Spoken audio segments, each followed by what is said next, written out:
This episode is brought to you by Pentester Academy TV, the leader online cybersecurity education.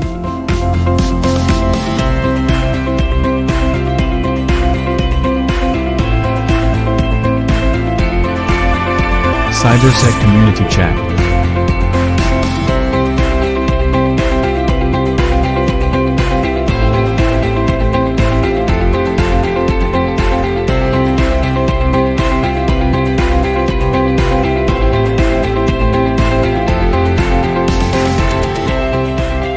Hello to all our viewers, welcome to another episode of Cybersec Community Chat. I am your host, Damien. Today we are pleased to have Kawin Boonyapredee on board to this episode of Chit Chat session. Let's get our conversation started. Hello Kawin, it's a pleasure to have you on board to this episode of Cybersec Community Chat. Hi, glad to be here. Yeah. To kick off this session, my first question to you is just a very self-introduction question. How do you come about into this field of cybersecurity? Yeah, very basic, but great question, Damien. So I've been in IT, a combination of IT and cybersecurity now for over 20 years. I started out, as a kid, when you were young, you like to take things apart, put things together, sometimes just taking things apart. So I learned very early in life, I really liked computers, way back when. You can tell my age, I'm in my mid 40s. So I can tell you that, one of my first computers were like a Commodore 64. If you ever heard of that, that's really back in the day. And after that, an Apple IIe, an Apple IIc, you name it. But I always had the curiosity of how things work. So I tinkered with these toys and all that, and eventually started building my own computers in the 90s. And then after I graduated in college in 99, moved up to New York City and actually graduated in a degree with economics. So I was actually going to go into finance, but then all these recruiters came up to me and said, "Hey, there's a tech boom happening. You like computers?" I'm like, "Of course I do." So he said, "Yeah, take a look at this job." And so I ended up interviewing for a job with a global internet service provider in New York City, and I joined as a level 1 tech support specialist. Basically, it was a 24/7 call center, so helping troubleshooting level 1 issues, right? Ping, trace route, you name it. And also system side issues like rebooting something, connectivity issues, and all, because we were offering, connectivity as well as co-locations for companies. And then I haven't looked back since. So I've been in IT for then, did network administration, network engineering, systems engineering, and then cybersecurity. You have the aspects of different silos of security, right? So network security specifically, I got into firewalls really shortly after like a year or two, and then I did administration, building out, and then racking and stacking, as you name it. And I got my certifications in various different things. And then, 20 years later, here I am now running teams, building teams and business units for companies in cybersecurity. Yeah, it's very interesting, in your response, you say you graduated with a degree of economics, and now you're in cybersecurity field. It is definitely going to be an inspiration to other people that holding other type of degrees and moving into the cybersecurity space. I know now you're in Thailand, I'm based in Singapore, and COVID-19 is still raging furiously globally. You've been through all, your current company to your previous company. What are the top 3 cybersecurity challenges you face? So there's always, lots of risks that you put down, top 10 risks, what keeps CISOs and CEOs at night. But I would say at this time, like you mentioned, COVID and the rapid adoption of digital transformation, I saw a survey online that said, multiple choice, what's the top driver for digital transformation? A, CEO, B, CTO, C, COVID. Everyone's like COVID, because we had to rapidly adopt. If you don't, you don't secure your network from a remote working perspective, you'll die. So for us in my previous company, I joined I joined that company 1 month before COVID majorly hit. And so I was going to the office, almost every day, meeting people and, doing BAU. All of a sudden, couldn't go to the office. It blew up. And I'm like, oh my gosh. So our whole strategy shifted. So back then I was the head of enterprise security. And, you had your gated communities and walls, easy said and done. But now we're like, okay, no one can come to the office. Everyone needs to work from home. How do we secure them, right? How do we secure our people? How do we secure our information? So we had to rapidly adopt, evaluate, and fast track a lot of solutions not only a tooling perspective, but a cultural perspective. So 2 things that we had to hit up really fast: educating our users and also shifting them to the new way of working. So I had, a team dedicated to building security awareness, as well as a team dedicated to evaluating products fit for purpose for my company and deploying them as soon as possible to secure our environment, our people, and our information. So going back to your question, top 3 risks is really securing the workplace from a remote standpoint. And how do you secure information coming in and going into our network? And how do you secure insider threats? Because there's really no insiders anymore, right? So how do you change that? So the whole framework and concept of zero trust came into play. So zero trust, of course, is the security paradigm was always, trust but verify. It's now zero trust is never trust, always verify. So you're just really focused on the identity. So a shift in security was not only in the perimeter, but also the user itself, the behavior of the user, what the user accesses, when, where, how.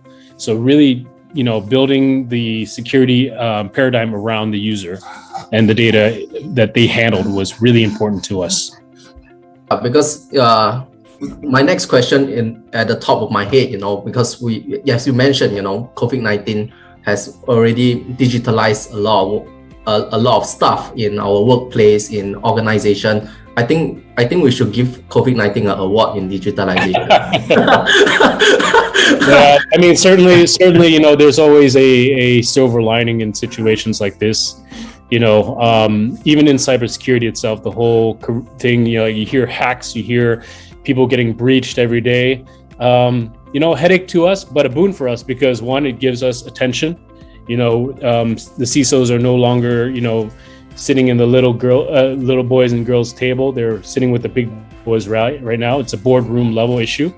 And 2, we get the budget now because look, we need to secure our stuff. Look at all these hacks happening. Do you want to be, the next company in the headlines? No, we don't. So let's put some toolings and put some talent in place. Yeah. As you say that, not everybody is now working from home. They are not in the office. Insider threat is kind of mitigate or minimize. Work from home become a norm now in this situation. How do you advise, or how your team advise an employee to contribute to enterprise security during this pandemic? Because they are at home. Yeah, you're right. That's a great question. I think the best thing to do, my word of advice to the community, is to build a sense of culture, build cyber champions across your organization. Because at the end of the day, if you are seen as security and you're like the Darth Vader reference to Star Wars, and you're saying you do this, you do that, they're not going to listen, right? And you no longer really have control of them, working from home. They can use, BYOD, personal devices. They can take data and readily share it. But, it starts at the user. The whole concept of, the strongest and weakest link is always the people, right? You always say in security, people are the weakest link, but they're also the strongest. So you need to build that culture awareness, say, look, you're working for a company, you have a responsibility, to safeguard what you do on a daily basis. From personal and professional perspective, right? You're working from home. You want to secure your home. You want to lock your doors at night. You want to put up the fences, lock everything. Do the same as you do at your home, what you would do at a company, right? You secure your data. You make sure no one tailgates you, into your house. No one tailgates you and uses your accounts. You don't share your account and access the data that's proprietary to the company. So build that culture. Really go out there and make cyber champions across the organization and make them, fully aware of, you do this, you reap the rewards of a great brand, a company that people trust, and it'll only be positive to you and your own career. Yeah. I do know in your history of work, you dealt with a lot of enterprise risk management strategies. Mm-hmm. Do you think in terms of the management strategy, have it morphed a lot over the last few years? For your thoughts. Yeah, absolutely. I think, look, security, when you say like, why are we in security and what are we doing? We are addressing the risk to the business. Risk to the business. That's 4 words that our whole purpose of being in information security and cybersecurity in these organizations, large and small, we are securing the business, right? We are addressing the risk to the business. And that means from a technology standpoint, that means from a people standpoint, a process standpoint, people, process, technology, right? So the whole shift of working closely with enterprise risk management, ERM teams, has been one of the key things that has grown the responsibilities of IT and cybersecurity in general for a company. So us being in the steering committee, security steering committee and steering risk committee is essential. And they know it. They know that, we play a key part in addressing the risks to the business from a technology information standpoint. Because at the end of the day, most of the technologies today are running these companies. The companies are dependent on the technologies, computers, the data, the connectivity that we do at the workplace. Yeah. Thank you for your sharing, as we are still in the topic of COVID-19, because it affects quite a lot of things, work from home, enterprise risk, and it also makes cybersecurity work tough and stressful, What is your advice for cybersecurity practitioner to avoid burnout? Because it's definitely going to have burnout because of all these things that is ongoing. Yeah. I mean, look, a lot of people say, we're fighting a losing war, right? We're winning little battles, but we're losing the war. I don't see that. Being in cybersecurity now for, over 20 years, let's take, for example, 15 plus years ago, I was helping to lead, a 24/7 security operations center for a global financial bank. And talk about stress. I mean, I was working 9 a.m. to 6 p.m. in the office, and then 6 p.m. till pretty much almost 9 a.m. at home. Because escalations, all that stuff were always ongoing. We were a large bank. We were being targeted by attackers all the time. And, any small vulnerability, any issues, they were constantly trying to poke the holes in our networks. We see it in the honeypots, but for us, it was stressful because, we were being attacked all the time. And, I'm sure a lot of my cybersecurity folks would share this, but they always like to attack on a Friday evening. It's like you're ready to go home, you're ready to rest, but all of a sudden something happens on a Friday afternoon or evening that, then, oh my gosh, we have to do investigations, Friday, Saturday, Sunday, do the post-mortem, present to, executive teams on Monday. I don't know. They just like doing that. Maybe they're trolling the cybersecurity community, but that's what happens, and always seemed to be a pattern for them. Anyways, I wouldn't say it's a headache that's always increasing. I think there's technologies that are out there that's helping to address a lot of issues. Take, for example, user behavior analytics, UBA, UEBA, coupled with AI and ML has been growing.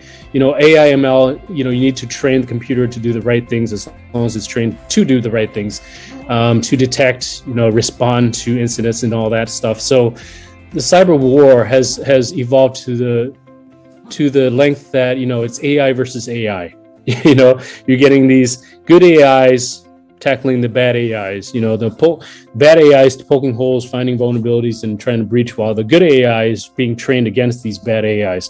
So I wouldn't say, it's a headache to us. It's a headache to us on a continuous growing basis, but at the same time, our solutions are helping to tackle that. So what keeps us at night, professionals like us, is the constant attacks of data leaks and breaches and all that stuff hasn't changed too much over the years. It's just the new tactics, techniques, and processes that are being done, but are being adjusted for defense for us as well. How do you avoid burnout for yourself then? So there's a reason I wear this kind of tropical shirt. You need to work hard and play hard, right? There'll always, every job will have its own stress levels, whether you be in finance, working those numbers, whether you be in sales, closing those numbers and getting those numbers, to IT and cybersecurity. So I come from a family of medical doctors, right? And what is their stress? Their stress is saving lives. My gosh, what would be more stressful than that, right? Saving lives. For us in cybersecurity, we're saving, the brand reputation of our companies. We're saving the information from being leaked. We're saving, we're treating sick computers. Medical doctors are treating sick patients, and humans, we're treating sick networks and computers. So I see it as that. For stress relief, off time and stuff, you gotta go out there. You have to have a balanced work-life balance for us, especially during these times of COVID. So for example, for my team, we do virtual coffees every week, and we talk about nothing about work. We just talk about anything about work except for work, right? Games, movies, and all that stuff. Also, you need to do time management. As you work up the ladder, time management is so essential, right? Working from home, you can keep the computer on all the time. You can keep the laptop open. You can keep your desktop open. You can work as long as you want, but at what cost, right? So one of the big promotions for our team and the company has been really good is having that work-life balance. 6 p.m., you can do it from a time-based management thing. 6 p.m. comes by, you close your laptop, and you only answer important, critical P0, P1 cases. On that, you spend time with your family and friends, your dogs. You play games, you exercise. Healthy body, healthy mind, and you really balance it out that way. Because if you're so focused on just your career alone, you miss out on the rest of things. Because look, it's all about the journey, right? And accomplishing things, you're doing wins and battles in your career, but also, you're enjoying what you're doing on an everyday basis. I totally agree with your response, and work-life balance is a must, to avoid burnout, to give your stress level at a very healthy state and not stress out too much. It's a journey, as you mentioned. We still have a long way to go. Yeah, you are young. We can see from your dressing. I'm a young inside, yeah. Okay, so my next question is, in view, what's your view about we have a lot of people coming into cybersecurity. What's your view on certification mad rush? Do you think is it unhealthy? Well, to address specifically certification mad rush, I would say it's like any other career, right?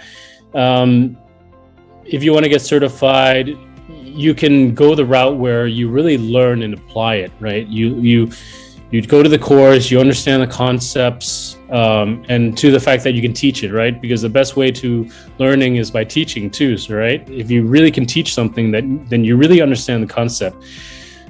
So for me, I've got a slew of certifications, but I got them because I was in that career path. So I got for example, my CISSP, back in 2007. I still remember that. So 13, 14 years ago. And I was in cybersecurity already since 99. So 8 years. And it's not only a prerequisite anyways to be in cybersecurity for a length of time for this certification, but also to learn the foundations. So for me, it only made sense to get it. And it's hot topic, all that stuff back that time. And it still is. CISSP, one of the top ones. Other certifications I've gotten, when I first started, Microsoft, checkpoints, Cisco's, you name it. I had my MCSE, CCNPs, CCDPs. I was going to get my CCIE, but I went for my master's instead and all that stuff. I got these certifications because I was using them hands-on during that time. It was practical experience, learning on the job, but also supplementing that with certifications. So my advice is don't just get it just as a paper cert.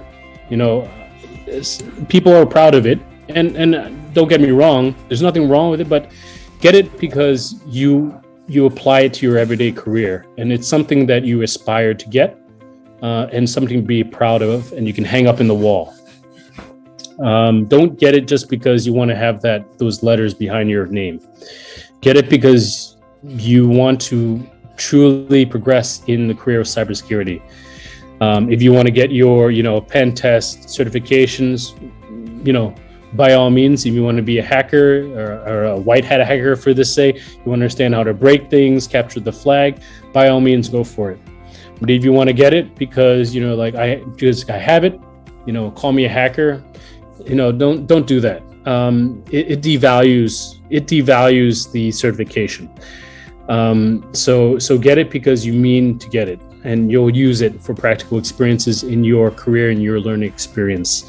So certification mad rush to me, have a balanced approach there. Get it because you want to get it for the sake of learning. Thank you for addressing this issue. It has been an ongoing thing, questions is always asking, what certification should I get? How do I get into this industry? I think it is always a constant question. I think if you mentor or you meet anybody that's coming into this industry, that people always ask about certification questions. As times is running out, I have my last questions for you. Sure. Simple questions. What is your advice for members in the community in shaping their profile to advance in their career? How should they shape their profile to be highly desirable to advance in their career? What's your advice on that? That could be a loaded question, Damien. So, everyone's career aspirations is very different, right? And I've seen it. I've been in this for over 20 years. I've actually managed to be fortunate enough to land jobs and careers where I managed people since I was in my early 20s. When my first jobs, I got promoted. Within 6 months, I started managing the people that I worked with, and they were much older and much more experienced. And I'm like, why did I get this? It was the work ethic, it's the passion that they saw. So for me, the career track in cybersecurity is very wide. You don't have to be a red teamer. You don't have to be a hacker. A lot of people think that if you say, what are you in? I work in cybersecurity. Oh my gosh, Mr. Robot, that whole series, I watched that. I'm like, well, I only watched like 2 episodes. It's not for everyone. But anyways, red teaming, blue teaming, purple teaming, GRC, IT GRC, governance, risk, compliance, so many different domains of cybersecurity you can get into. You don't have to be necessarily a specialist in red teaming to be just that. If you want to be a specialist in technical, go for it. Go for those tracks that make you really a subject matter expert. Get those certifications that get you recognized, right? Let's take, for example, again, being a white hat hacker, hopefully, gray hat, not black hat, right? CEH is always the basic premise foundation. Then you go into your SANS, GPEN, GWAPT, and then your OSCP, and now CREST. All these certifications are really out there, and go for it if you want to be that specialist. If you don't want to be a specialist, you want to be more of a generalist, you can start with the CEH and that's it, and go broad range and understand the foundations. And if you don't like it, go to something else. You can always do like incident handling, GCIH, something like that. And then go into investigations and forensics. And that's something that people really love to doing. They like going and analyzing and understanding and solving a case. So as a detective and you want to build a forensics track, so go and do that. So a successful career to me really depends on what you want to do. But the essential for everyone in cybersecurity and every career is to have the passion. Have that passion. If you're not into it, if you only want to do it just to be popular, don't do it. If you want to do it because you have a genuine interest in learning and developing your career path, then go for it. And then understand where you want to go in the career. So if you want to go to management, for example, start learning early how to work with people. A lot of people in cybersecurity, I understand that they do majors in like software development or coding or information security, cybersecurity, certifications and degrees now, which are coming to play the past decade. But I've also seen a lot of people do minors in psychology. And then you think about that and you're like, people are like, wow, cybersecurity and psychology, how does that go hand in hand? It goes hand in hand because you want to think in the minds of a hacker or a bad actor, right? Well, how do they think? Then how do you solve a problem? How do you do the root cause analysis of something that happened? Then you think in their shoes, then you kind of understand how they tinker with things and how they build the narrative on how to solve the case. So having the human element in psychology is really, really important. And working and understand how people think. It's going to be really, really key to being successful in this domain. Yeah, I think you point out a good point, about passion, about humans, and such like that. I think passion is really the main thing I think not only in cybersecurity, across all other industry, passion is always the thing to drive you forward, to innovate or to improve yourself better, whether indeed cybersecurity or even retail, or hospitality, you need the passion. Yeah. Definitely human touch is always one of the things you need to really understand, psychological stuff. I think, communication skills are also quite important now, right? for you guys. Yeah. I mean, especially since we have the attention of the board of the directors, right? You need to communicate effectively to them. They don't have a lot of time. So you need to have that elevator pitch ready on why security is important, but also talk in business terms, right? Because they're all about dollars and cents and their bottom line. So you got to translate whatever we see from a technology standpoint to a business standpoint. We're securing your business. Here's how we're doing it, and this is why. But start with the why. Why are we doing this? We're saving money for the company. We're saving the brand reputation of the company. Then they will listen. Yeah, totally is true. It's now not just hiding behind a computer, do your work, but also really effectively communicate to non-IT people as well. I think that is really a good way that people progress along the way. Okay, thank you so much, Kawin, for the lovely conversation I have with you. You have such a bright, vibrant clothing that makes the whole conversation so vibrant. I want to once again thank you for coming on board to this episode of C3 and really share about your insights, your experience, and all the topics that we have talked about. And I hope that the viewers and audience enjoy it and pick up something new from what we have discussed and talked about in this episode. It's a pleasure, Damien. Thank you very much for having me. And feel free to ping me anytime. I'm always happy to share thoughts and experiences to the audience and users as well.